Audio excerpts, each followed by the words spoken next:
Pinatitiyak naman ni Pangulong Marcos Jr. sa pambansang pulisya ang seguridad ng mga paaralan sa buong bansa. Mahigpit ding binababantayan ng Pangulo sa mga pulis ang mga estudyante laban sa mga masasamang impluensya gaya ng iligal na droga. Si Clazel Pardilla sa Sentro ng Balita Live.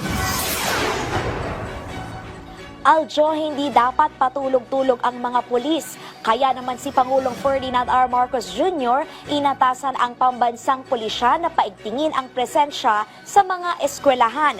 Pinasasawata rin ang mga mag-iimpluwensya sa kabataan na gumamit ng droga. Payapa at ligtas dapat ang mga eskwelahan. Yan ang direktiba ni Pangulong Ferdinand R. Marcos Jr.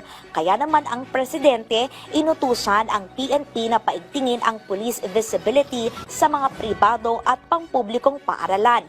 Nakapag-deploy na ng 37,000 pulis at magtatayo pa ng 5,000 police desk para matiyak ang seguridad ng mga estudyante.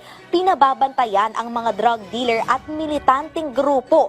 Babala ng Malacanang, huwag subukan impluwensyahan ang mga kabataan. Pinasisiguro rin ang pagtugon ng mga pulis sa mga emergency at saklolo sa loob lamang ng 5 minuto. Bukod sa seguridad ay pinatututukan din ang kalusugan ng kabataan. Sisimulan na ng Department of Social Welfare and Development ang Supplemental Feeding Program ngayong buwan ng Hunyo.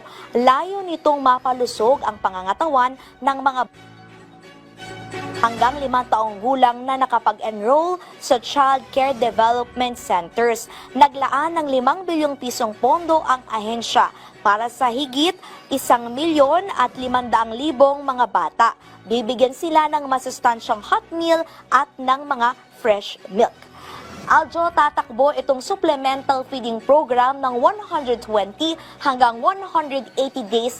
Depende kung kakayanin pa ng pondo o may sobra pa nga pera yung isang local government unit. Yan ang muna ang pinakahuling balita. Balik sa'yo, Aljo. Maraming salamat, Clazel Pardilla.